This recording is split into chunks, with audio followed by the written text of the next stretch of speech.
Un saludo muy cordial, mis apreciados amigos y amigas. En este día vamos a estudiar nuestro último tema de la serie Conflicto Cósmico. Es el tema número 8 en esta serie. Pero antes de hacerlo, queremos pedir la bendición del Señor, así que les invito a inclinar sus rostros conmigo para orar. Padre Celestial, venimos ante ti en este día para pedir tu presencia en este lugar. Abre mentes, abre corazones, para que podamos comprender y recibir la palabra de verdad. Te damos gracias de antemano por tu presencia. Te lo pedimos en el precioso nombre, que es sobre todo nombre, el nombre de Jesús. Amén. En nuestro último tema estuvimos estudiando en cuanto a la obra del Señor Jesucristo en el lugar santísimo del santuario celestial y el cierre de la puerta de la gracia. Quiero repasar un poco los pasos en la obra del Señor Jesucristo. Jesús ahora está sirviendo como sumo sacerdote en el santuario celestial. Es decir, cuando nosotros nos arrepentimos, confesamos nuestros pecados y confiamos en Jesús, Jesús nos perdona el pecado y lo mete al santuario por medio de su sangre. Está cubierto por su sangre. Eso es lo que está haciendo Jesús. Pero Jesús desempeña otra obra en el lugar santísimo también. Está desempeñando una obra de juicio. Primero juzga a los que primero vivieron sobre la tierra, terminando con el juicio de los vivos. Se examinan solo los casos de aquellos que profesaron el nombre de Cristo Jesús, porque esos son los que Cristo se va a llevar al cielo cuando Él regrese a esta tierra en poder y gloria. Después que haya sido juzgado el último caso, la última persona que profesó a Cristo Jesús como Salvador personal, se va a cerrar la puerta de la gracia, la puerta de la oportunidad. Todos los casos están decididos. El reino de Cristo, que se compone de sus súbditos, está completo. Y entonces comenzará el tiempo de angustia, cual no se ha visto jamás en la historia del planeta. Durante este periodo caerán las 7 postreras plagas, pero no tocarán al pueblo de Dios. La Biblia dice, no te sobrevendrá mal, ni plaga tocará tu morada. Al final de la gran tribulación, al final del derramamiento de las plagas, el Señor Jesucristo regresará en poder y gloria para dar su recompensa a los que fueron hallados dignos durante el proceso del juicio. Lo que queremos contestar en nuestro tema de hoy es, ¿qué sucederá después de la segunda venida del Señor Jesucristo en poder y gloria? ¿Qué sucederá durante los 1000 años? ¿Y qué ocurrirá después de los 1000 años? Quiero mencionarles que durante los 1000 años, todos los impíos de todas las épocas estarán muertos en el planeta Tierra. Algunos habrán sido destruidos por la segunda venida de Jesús. Otros habrán muerto antes de la segunda venida de Cristo. Pero todos los impíos estarán muertos. Ahora, esta muerte no es su castigo por el pecado. Esta es la muerte primera. Pero el castigo por el pecado es la muerte segunda. Es decir, cuando los impíos mueren, ya sea antes de la segunda venida o al momento de la segunda venida, ese no es el castigo por su pecado. La primera muerte no satisface las exigencias de la ley. Es la muerte segunda, según veremos. Ahora, podríamos preguntar, ¿por qué razón es que los impíos quedan muertos en el planeta Tierra durante los 1000 años?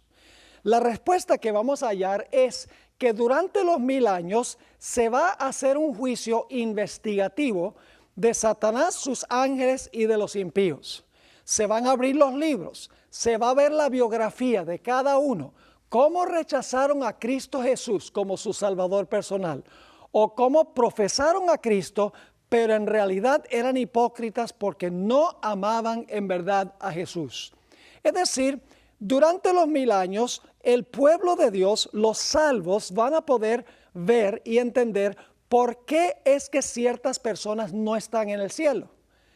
Hay personas que aparentemente fueron muy buenas en esta vida, pero que no estarán allí.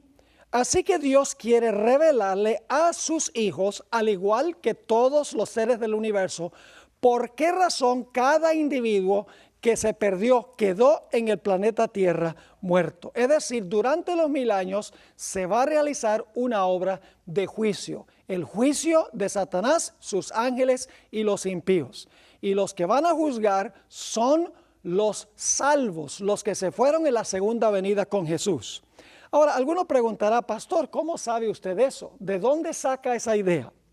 Vamos a 1 Corintios, el capítulo 6 y el versículo 1 al 3. 1 Corintios, el capítulo 6 y el versículo 1 al 3, a donde el apóstol Pablo claramente dice que los santos van a juzgar al mundo, es decir, a los mundanos, y van a juzgar también a los ángeles.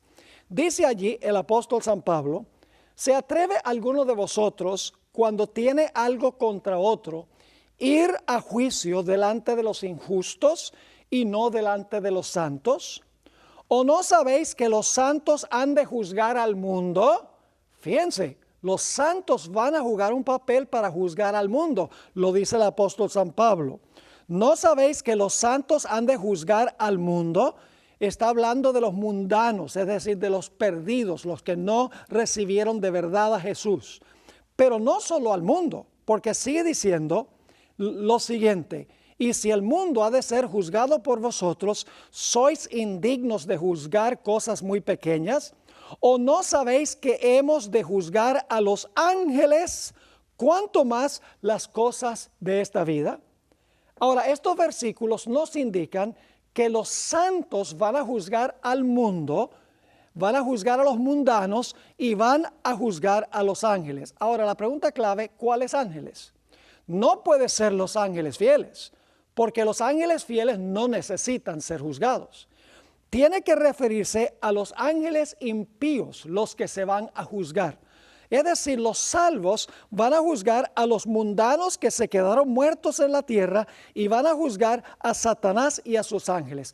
Van a hacer un juicio de investigación. Se van a abrir los libros y van a ver los registros de cada uno de los que se quedaron aquí en el planeta. Ahora, debo enfatizar un punto. Este juicio es un juicio de auditoría. Es decir, ningún caso va a cambiar como resultado de este juicio investigador durante los 1000 años. El propósito de este juicio es revelarle a los seres celestiales y a los salvos por qué ciertas personas no fueron al cielo. Se va a demostrar que Dios fue justo en dejar en esta tierra a todos los que se perdieron. Podremos certificar en los registros que Dios actuó correctamente en cada uno de los casos. Es decir, durante el milenio, los jueces serán los salvos y los que serán juzgados serán Satanás y sus ángeles y los impíos. Ahora surge la pregunta, ¿será que hay evidencia bíblica de que este juicio se va a realizar durante los 1000 años? ¿Cómo no?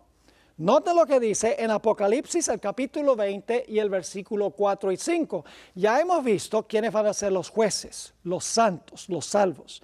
Ya hemos visto a quiénes van a juzgar. Van a juzgar a los ángeles, Satanás y sus ángeles, y al mundo, es decir, a los impíos. Pero ¿cuándo es que va a pasar este juicio? Apocalipsis 24 y 5 lo explica. Y vi tronos, y se sentaron sobre ellos los que recibieron la facultad de juzgar. Esos son los salvos, según el apóstol San Pablo. Y vi las almas de los decapitados por causa del testimonio de Jesús y por la palabra de Dios, los que no habían adorado a la bestia ni a su imagen, y que no recibieron la marca en sus frentes ni en sus manos. Y vivieron y reinaron con Cristo 1000 años. Fíjense, aquí dice que los que murieron, los que fueron decapitados, porque no adoraron la bestia ni su imagen ni recibieron la marca, esto es al final de la historia, dice que vivieron porque estaban muertos y reinaron con Cristo 1000 años. Y el texto dice que se les dio la facultad de juzgar. Es decir, los fieles de Dios son los que van a juzgar durante los 1000 años. Y luego nos dice en el versículo 5 en cuanto a los otros muertos, los muertos que fueron infieles, dice en el versículo 5, pero los otros muertos no volvieron a vivir hasta que se cumplieran 1000 años. Ahora fíjense entonces cómo es este asunto. A la segunda venida, los muertos en Cristo resucitan, se unen con los que estaban vivos, suben a las nubes para ir con Jesús al cielo, para estar allí 1000 años. Se les da la facultad de juzgar a los ángeles malos y de juzgar también a los impíos. Eso es lo que sucede durante los 1000 años. Los otros muertos, que son los impíos, según el texto, no vuelven a vivir sino hasta que terminen los 1000 años. Ahora, quiero que notemos Apocalipsis 20 y el versículo 11 y 12, a donde se describe el proceso de ese juicio en el cielo durante el periodo de los 1000 años. Porque en 1 Corintios 6 sencillamente nos dice que los santos van a juzgar al mundo y a los ángeles, pero no nos describe el proceso. En el texto de Apocalipsis 20, 4 y 5 dice que ese juicio lo van a hacer los santos durante los 1000 años, pero no nos describe el proceso. Pero en Apocalipsis 20, 11 y 12 se da el proceso que se va a seguir en ese juicio. Va a ser un proceso muy semejante al proceso que se siguió en juzgar a los que se salvaron.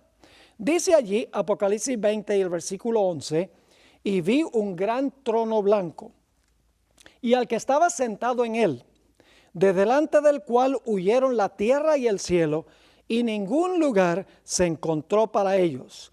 Y vi a los muertos, estos son los que quedaron en el planeta Tierra, los muertos que resucitan después del milenio. Dice, vi a los muertos, grandes y pequeños, de pie ante Dios. Y los libros fueron abiertos. Y otro libro fue abierto, el cual es el libro de la vida, y fueron juzgados los muertos por las cosas que estaban escritas en los libros según sus obras. Ahora aquí dice que los muertos estaban parados delante de Dios. La pregunta clave es, ¿cómo puede pararse un muerto delante de Dios si está muerto? Algunas personas creen que es el alma de la persona que se para delante del trono de Dios. Pero según estudiamos en nuestro tema anterior, los salvos antes de la segunda venida comparecen ante el juicio a través de los registros de su vida. Inclusive los que murieron, por ejemplo Adán, cuando el nombre de él se llama en el juicio antes de la segunda venida, no es Adán en persona el que comparece ante el tribunal de Cristo, sino que a través de los registros, la biografía completa de Adán que Dios guarda en el cielo, en ese momento se examina la vida de Adán. El registro fue hecho mientras estaba vivo y entonces se falla de acuerdo a lo que se ve en el juicio. De la misma manera, durante los 1000 años, los impíos están muertos. Se paran delante del trono de Dios, no en persona, sino que se paran delante del trono de Dios a través de los registros de su vida. Fíjense que dice, vi a los muertos grandes y pequeños de pie ante Dios, y los libros fueron abiertos. Es decir, los muertos están parados a través de los libros. Y dice, y otro libro fue abierto, y entonces son juzgados conforme a las obras que están escritas en los libros.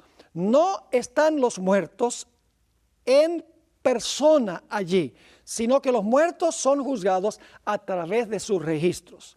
Quiero leerles una cita muy significativa que encontramos en el libro Primeros Escritos, páginas 290 y 291. Dice ahí, después vi tronos, en los cuales estaban sentados Jesús y los redimidos. Son los tronos que mencionamos de Apocalipsis 20, versículo 4 al 6. Los santos reinaban como reyes y sacerdotes de Dios. Ya leímos eso en la Biblia. En unión con los suyos, juzgaba Cristo a los impíos muertos. Ya vimos eso también en la Biblia. Comparando sus acciones con el libro del estatuto, la palabra de Dios, y fallando cada caso según lo hecho con el cuerpo. Después, ahora fíjense, primero viene la investigación. Luego dice, después sentenciaban a los impíos al castigo que debían sufrir de acuerdo con sus obras, y quedaba escrita frente a sus nombres en el libro de la muerte. Así que fíjense, hay una frase investigativa. Cuando se abren los libros, se examina la vida de las personas que se quedaron en el planeta. Luego, de acuerdo a sus obras, se pronuncia sentencia y veremos que la sentencia se ejecuta cuando el Señor Jesucristo venga después del milenio y después que sean destruidos los impíos con fuego. Ahora sigue diciendo lo siguiente esta cita. También Satanás y sus ángeles fueron juzgados por Jesús y los santos. Eso lo dice 1 Corintios 6, juzgaremos a los ángeles. El castigo de Satanás había de ser mucho más terrible que el de aquellos a quienes engañó. Su sufrimiento había de ser incomparablemente mayor, porque es que todos los pecados, según vimos, de los justos serán colocados, la responsabilidad será colocada sobre la cabeza de Satanás, sobre la cabeza de Azazel. Él tendrá que sufrir el castigo final por eso. Por eso es que la autora dice, su sufrimiento había de ser incomparablemente mayor que el de aquellos a quienes Satanás engañó. Finalmente dice, después de perecer todos los que fueron engañados por él, Satanás iba a continuar viviendo para sufrir mucho más tiempo. Es decir, Satanás es el que más largo va a sufrir. La gente va a sufrir de acuerdo a sus obras. Algunos tuvieron obras peores que otras. Todos son condenados porque no recibieron a Jesús, pero el grado de culpa difiere de acuerdo a sus obras. Ahora surge la pregunta, ¿qué es lo que está en los libros que condena a los impíos? En Apocalipsis 21 y el versículo 8 nos dice qué es lo que se encontraba en los libros. Dice, pero los cobardes e incrédulos, los abominables y homicidas, los fornicarios y hechiceros, los idólatras y todos los mentirosos tendrán su parte en el lago que arde con fuego y azufre, que es la muerte segunda. Toda esta lista de pecados son violaciones de los 10 mandamientos. Abominables, incrédulos, cobardes, homicidas, fornicarios, hechiceros, idólatras, mentirosos. Todas son violaciones de los mandamientos de Dios. Así que encontramos que estas obras son las que estaban en los libros que condenaron a los impíos. Así que, para resumir, durante los 1000 años, los salvos estarán en el cielo, tanto los que estaban vivos cuando Cristo vino y los que murieron y resucitaron. Arrebatados en las nubes, van al cielo, reinan con Cristo 1000 años. Durante ese tiempo también juzgan a Satanás y a sus ángeles, juzgan a los impíos, investigan los casos, dictan sentencia contra Satanás y sus ángeles, contra los impíos, conforme a sus obras. Pero los impíos quedarán muertos y Satanás y sus ángeles quedarán atados en esta tierra durante los 1000 años. Ahora, el propósito de este juicio, como les mencioné, es convencer a los seres celestiales y convencer a los salvos que Dios obró perfectamente bien, con absoluta justicia, en condenar a todos los que se quedaron en el planeta. El propósito de esta fase del juicio no es informar a Dios, porque Dios ya sabe todas las cosas. El propósito es informar al universo para que todos confiesen que Dios obró bien en cada caso, en llevarse al cielo los que se salvaron y en condenar a la muerte eterna a aquellas personas que rechazaron a Jesús. Ahora, hasta este punto han sido convencidos todos los seres celestiales de que Dios es amoroso y es justo. Han sido convencidos los salvos porque han visto los registros, pero falta aún un grupo por convencer. Todavía los impíos y Satanás y sus ángeles no han visto los registros. Y por lo tanto, después de los 1000 años, Dios nuevamente, vamos a encontrar, va a abrir los libros y le va a revelar a los impíos, quienes han resucitado, y a Satanás y a sus ángeles, los mismos registros que vieron los salvos durante los 1000 años. Y vamos a encontrar que cuando los impíos y Satanás y sus ángeles vean los registros, ellos van a decir, Dios nos condenó con justicia, nos dio la oportunidad de salvarnos, no quisimos aceptar la salvación. Dios es justo en lo que ha decidido. Pero me estoy adelantando un poco al tema, así que vamos a mirar ahora los eventos que ocurren después de los 1000 años. Recuerden, durante los 1000 años se ha realizado el juicio celestial de Satanás, sus ángeles y los impíos. Se ha investigado la evidencia, se han mirado sus obras, se ha dictado sentencia contra cada uno según sus obras. Después de los 1000 años, ahora van a suceder ciertos eventos muy significativos para convencer a Satanás, a sus ángeles y a todos los impíos en cuanto a la justicia de Dios. Vamos a mirar la secuencia de eventos después de los 1000 años. El primer evento es que el Señor Jesucristo desciende del cielo con poder y gloria con sus santos. Esta no es la segunda venida. La segunda venida fue cuando Cristo arrebató a los justos a las nubes para llevárselos al cielo. Pero después de los 1000 años, Jesús regresa. Podríamos decir que es la tercera venida de Jesús. Regresa con todos los santos que Él se llevó cuando fue al cielo en la segunda venida. Vamos a leer Zacarías 14 y el versículo 4 y el versículo 5. Dice allí, y se afirmarán sus pies en aquel día sobre el monte de los olivos, que está enfrente de Jerusalén al oriente. Y el monte de los olivos se partirá por en medio, hacia el oriente y hacia el occidente, haciendo un valle muy grande, y la mitad del monte se apartará hacia el norte, la otra mitad hacia el sur. Y oiréis al valle de los montes, porque el valle de los montes llegará hasta Asal. Huiréis de la manera que huisteis por causa del terremoto en los días de Usías, rey de Judá. Es decir, los pies del Señor van a descansar sobre el monte de los olivos. El monte de los olivos se va a romper, se va a rajar, y allí se va a formar una gran llanura. Y la llanura es para darle cabida a la nueva Jerusalén, la santa ciudad. Noten lo que dice la última parte del versículo 5. Y vendrá Jehová mi Dios, y con él todos los santos. Así que esta es la venida después del milenio. Jesús se ha llevado a su pueblo al cielo. Así que esto dice que el Señor Jesucristo vendrá a la tierra con todos sus santos. Partirá el monte de los olivos, se abre una gran llanura con el propósito de dejar que descienda sobre ese lugar la santa ciudad. El siguiente evento después del milenio es que ahora van a resucitar todos los impíos que estuvieron muertos durante los 1000 años. Eso se encuentra en el libro de Apocalipsis, el capítulo 20 y el versículo 13. Apocalipsis 20 y el versículo 13. Dice, y el mar entregó los muertos que había en él. Es decir, los muertos ahora están resucitando. El mar entregó los muertos que había en él. Y la muerte y el Hades es el sepulcro, la muerte y el Hades entregaron los muertos que había en ellos.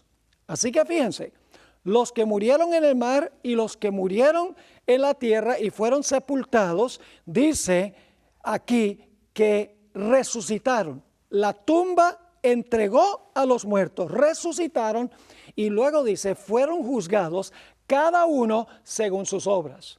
Es decir, los impíos después de los 1000 años van a resucitar.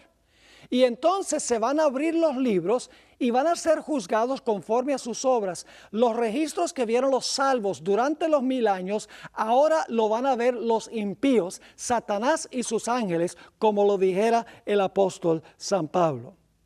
En el libro El conflicto de los siglos, página 664, encontramos una descripción clara de este momento cuando resucitan todos los impíos.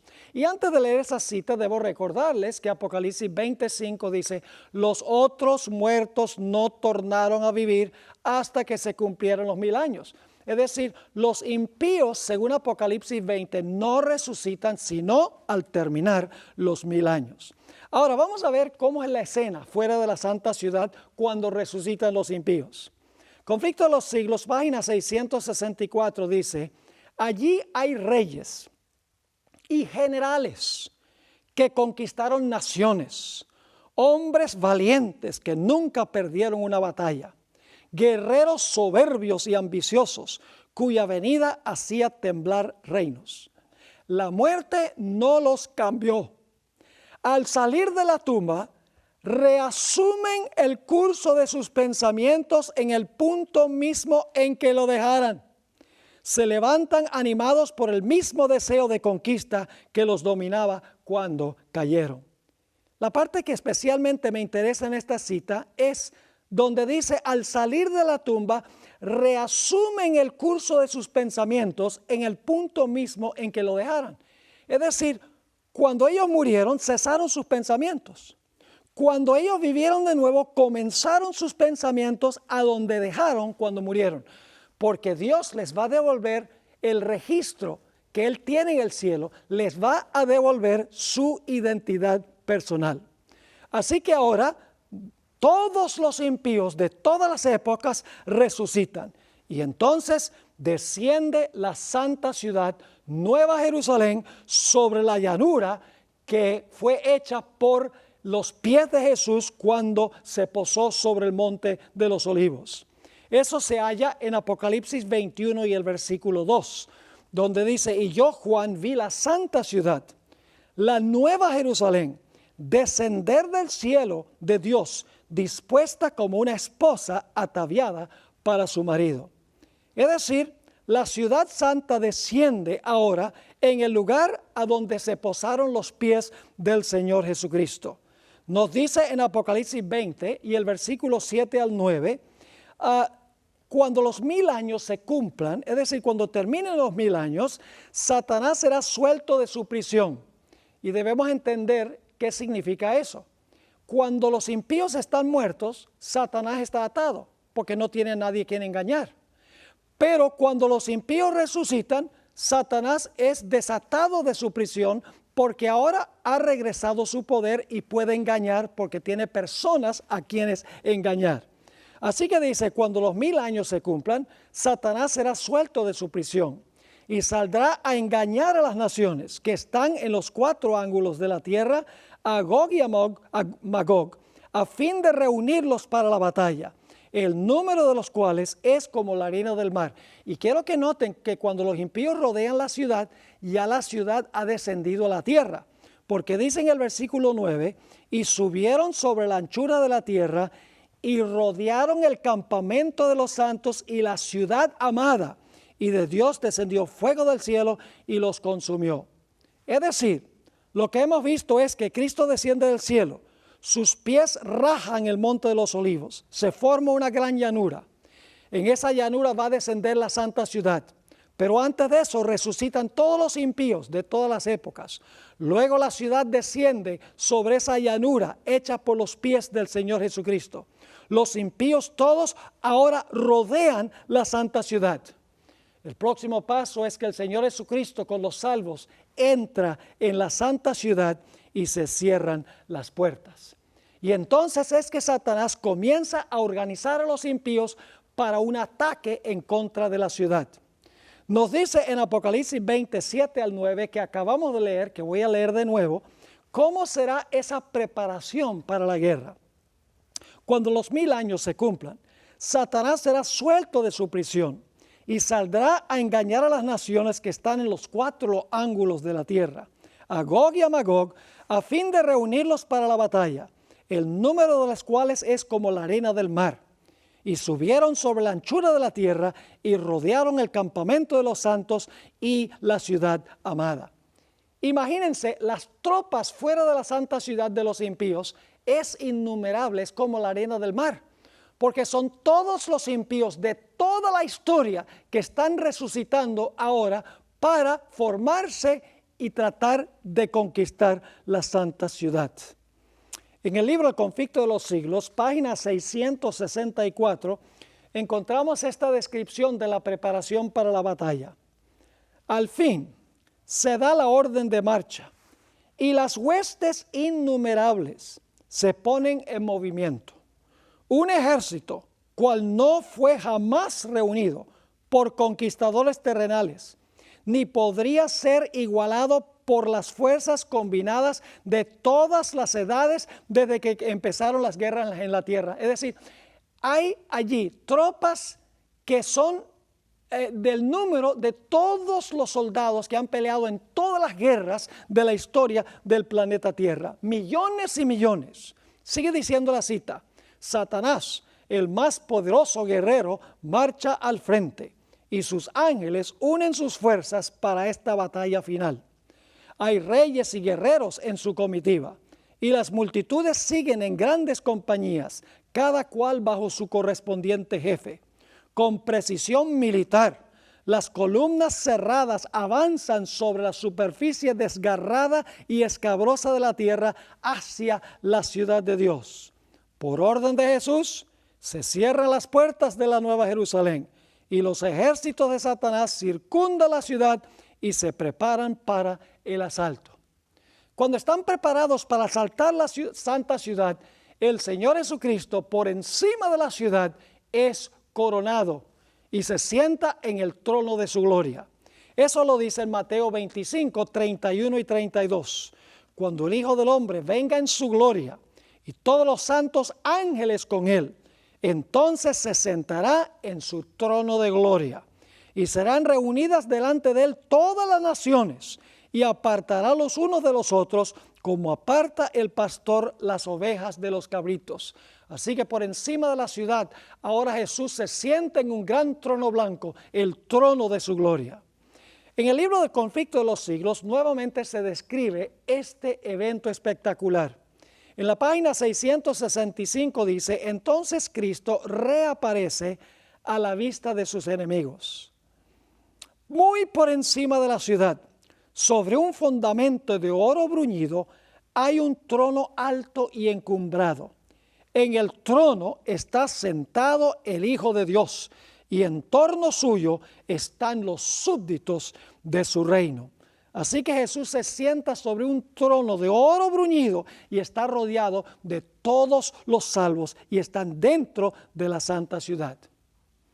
Pero los impíos en ese momento no atacan la ciudad, porque ahora es necesario abrir los libros para mostrarle a los impíos los registros de su vida, para mostrarle a Satanás y a sus ángeles los registros de sus vidas, para que ellos mismos puedan admitir la justicia de su condenación.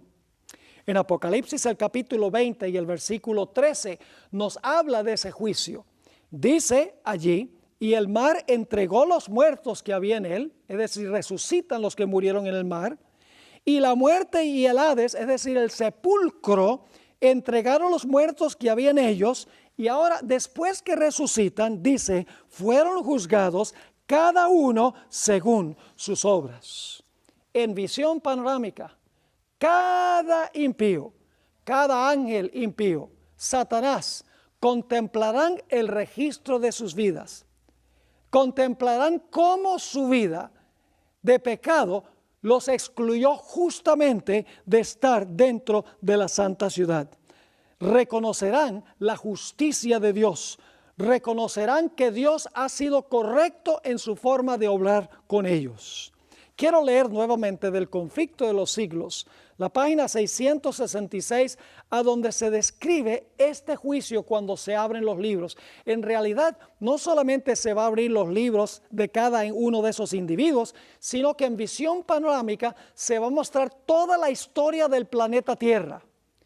Y en esa historia se va a mostrar la actividad de cada persona dentro del curso de la historia, las decisiones que tomaron en el curso histórico en contra de Dios.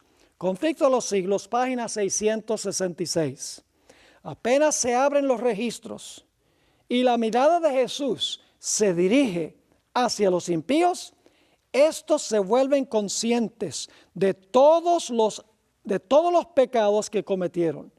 Reconocen exactamente el lugar donde sus pies se apartaron del sendero de la pureza y de la santidad, y cuán lejos el orgullo y la rebelión los han llevado en el camino de la transgresión de la ley de Dios. Las tentaciones seductoras que ellos fomentaron cediendo al pecado, las bendiciones que pervirtieron, su desprecio de los mensajeros de Dios, los avisos rechazados, la oposición de corazones obstinados y sin arrepentimiento. Todo eso sale a relucir como si estuviese escrito con letras de fuego.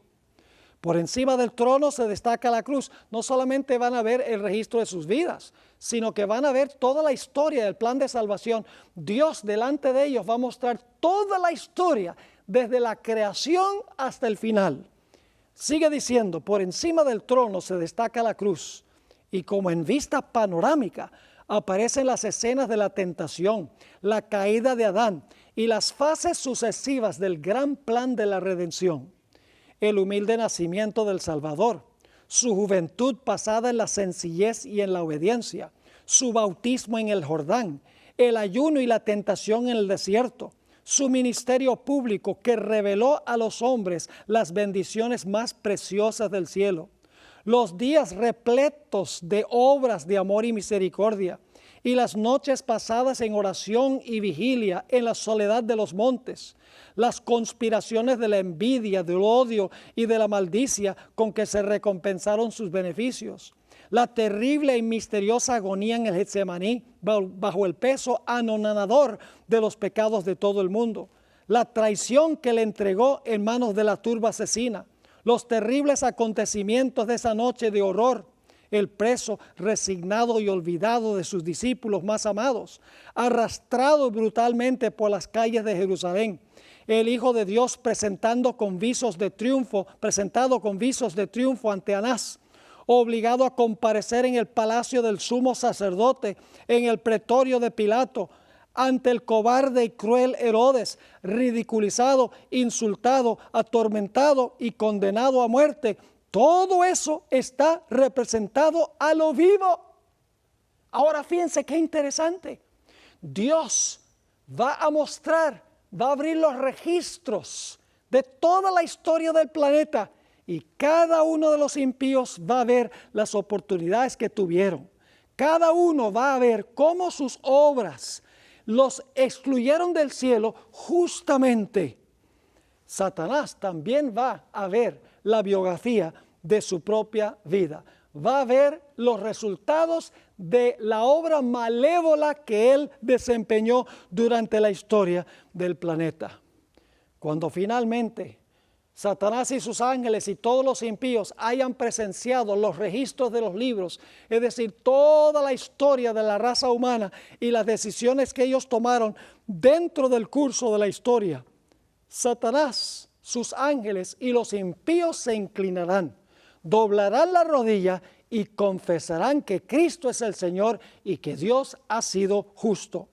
En Isaías 45:23 se hizo ya ese anuncio profético donde dice: por mí mismo hice juramento, de mi boca salió palabra en justicia y no será revocada.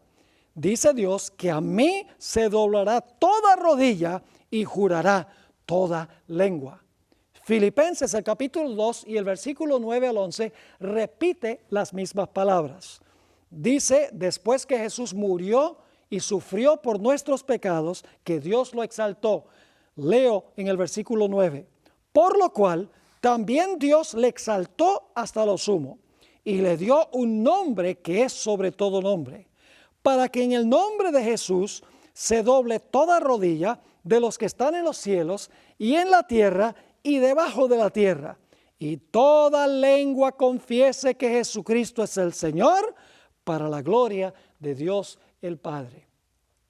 Todos los impíos, Satanás y sus ángeles, se arrodillarán ante el Señor y dirán: justos y verdaderos son tus caminos, oh Jehová.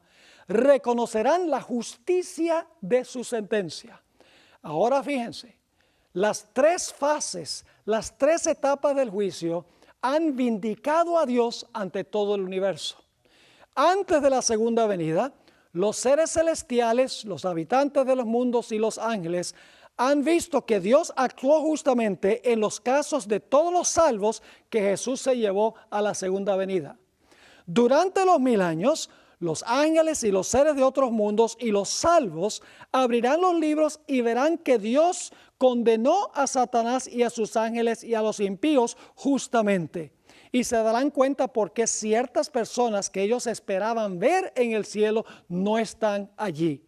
Es decir, Dios aclarará cualquier duda en las mentes de los salvos y de los seres celestiales en cuanto a los casos de los que se quedaron en el planeta durante los 1000 años. Después de los 1000 años, ahora Dios va a convencer a Satanás, a sus ángeles y a todos los impíos, mostrándoles los registros que Él fue justo y verdadero en condenarlos por su propia elección. Ellos eligieron el pecado, tenían oportunidades de salvación y las rechazaron. Y ahora llega el clímax de los eventos después de los 1000 años. Muchas personas creen que los impíos van a atacar la santa ciudad, pero quiero decirles, los impíos no van a atacar la santa ciudad. Y algunos posiblemente se sorprendan cuando yo digo que los impíos no atacan la ciudad, porque ya hemos leído que Satanás y sus ángeles y los impíos van a organizarse militarmente con el fin de atacar la ciudad. Pero la Biblia nos dice que cuando los impíos vean que Satanás es el gran engañador, que en vez de él decirles la verdad para que se pudieran salvar, lo que hizo fue engañarlos para que se perdieran, ahora su ira es quitada de los que están dentro de la santa ciudad y es dirigida hacia el originador y el instigador del pecado, Satanás. ¿A dónde dice la Biblia eso? En el libro de Ezequiel, el capítulo 28 y el versículo 6 hasta el versículo 10, encontramos la descripción de este momento cumbre del gran conflicto. Dice en Ezequiel 28 y el versículo 6 lo siguiente: por tanto, así ha dicho Jehová el Señor.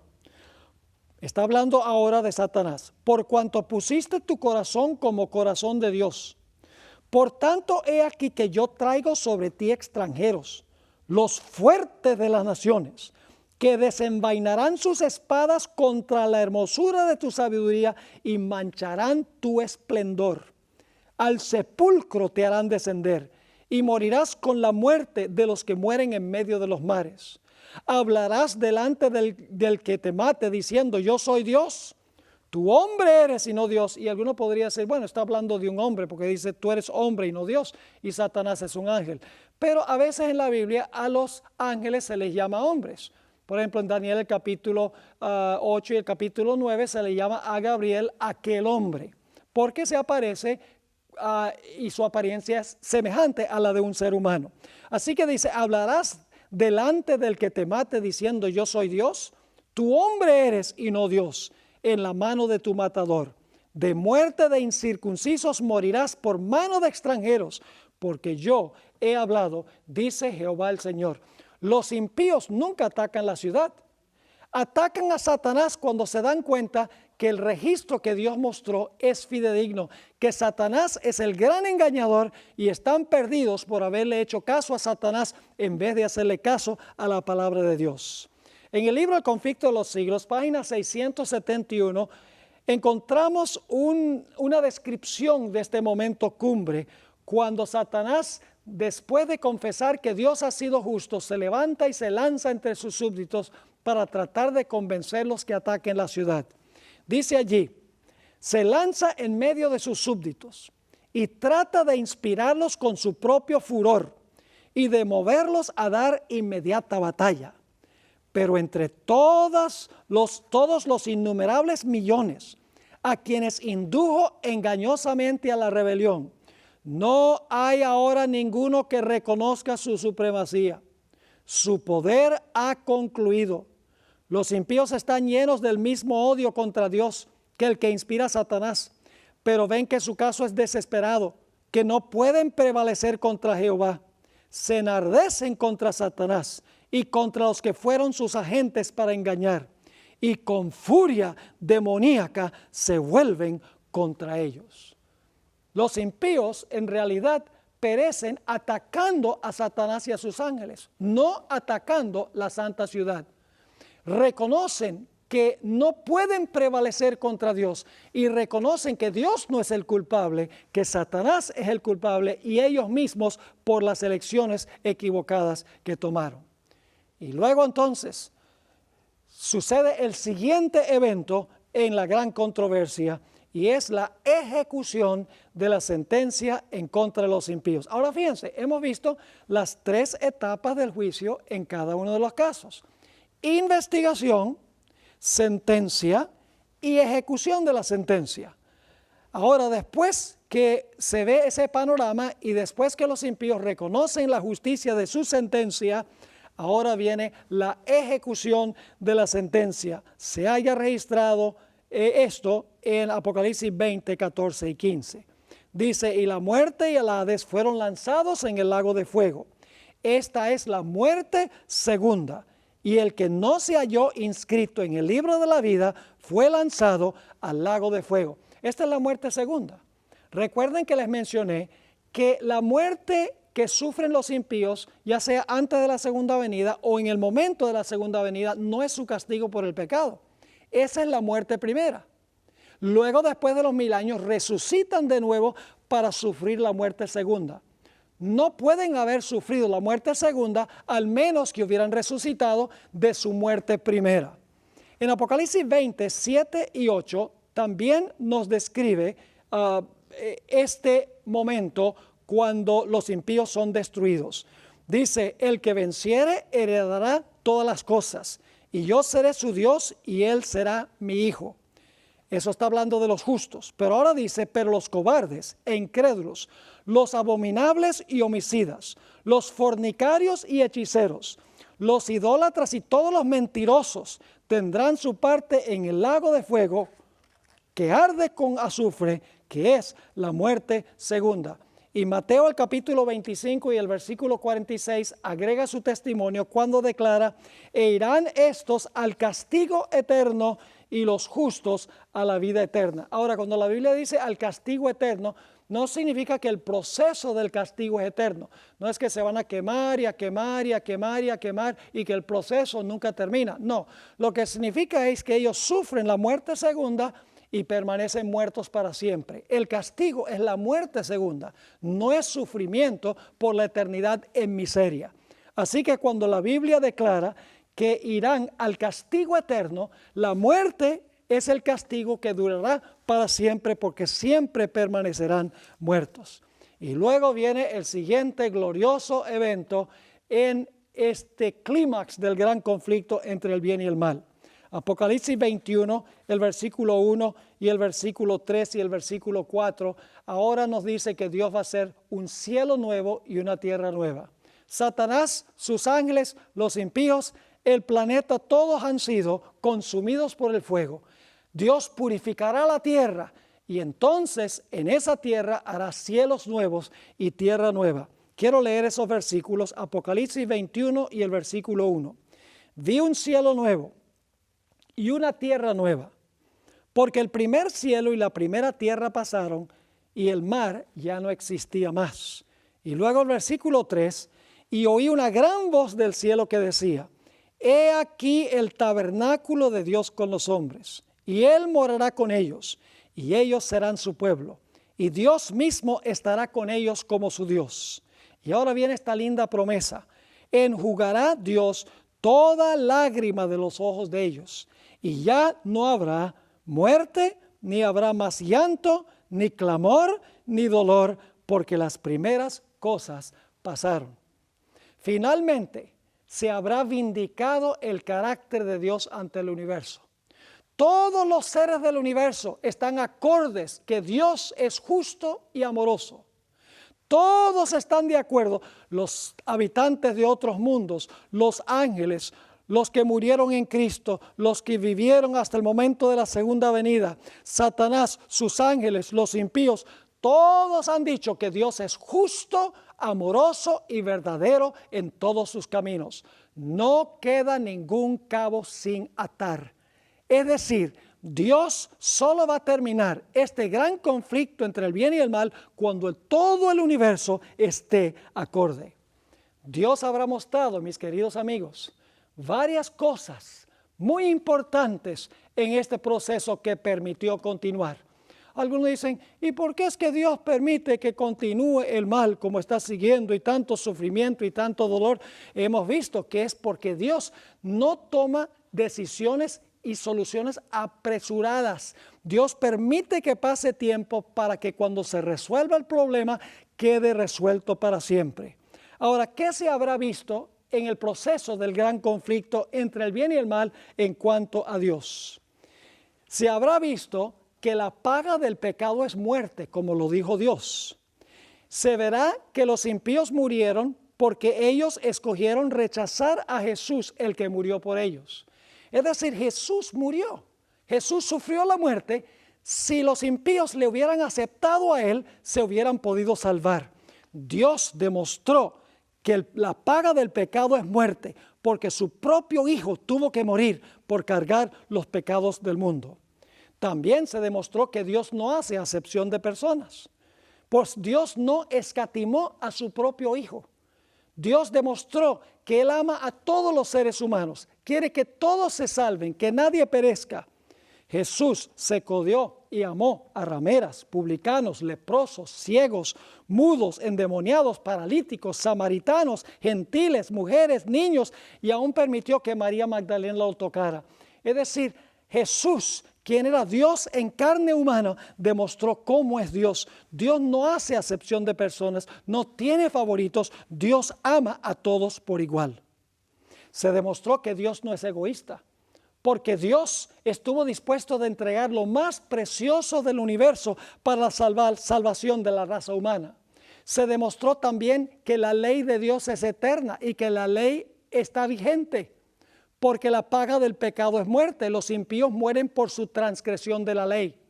El Señor Jesucristo vino, guardó la ley en lugar de los seres humanos y luego les dio poder a sus hijos para que pudieran observar la santa ley.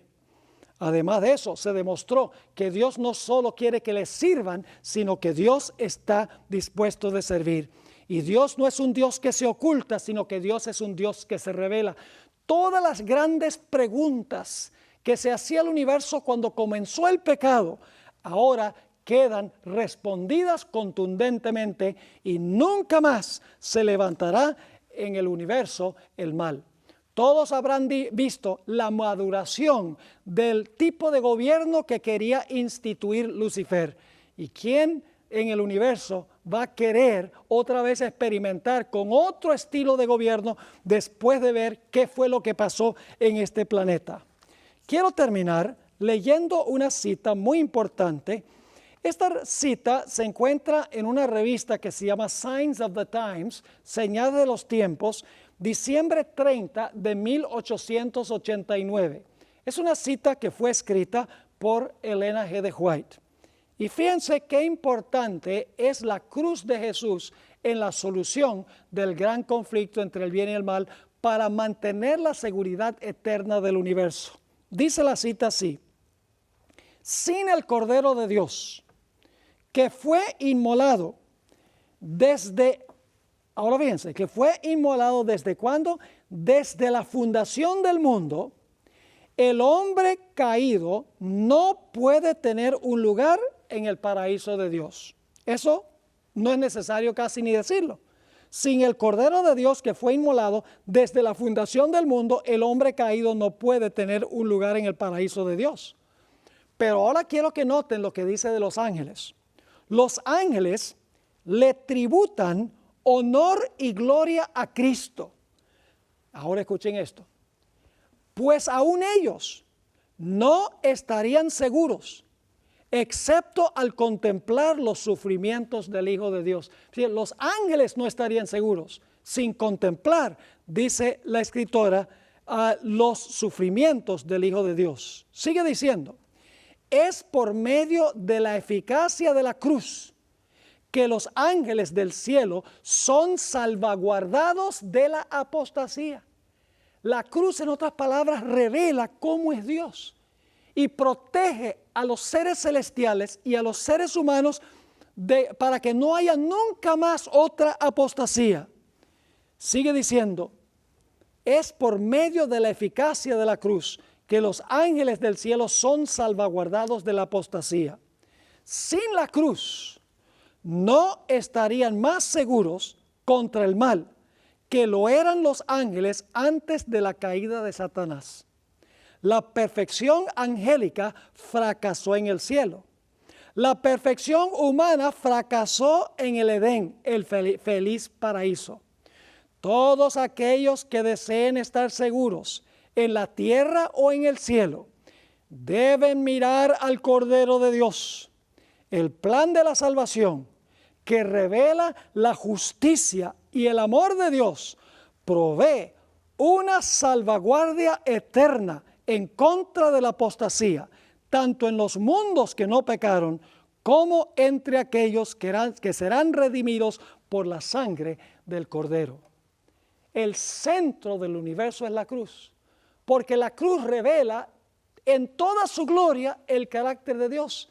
Revela que Dios tiene razón cuando dice la paga del pecado es muerte. Revela que la justicia de Dios exige el castigo del pecador.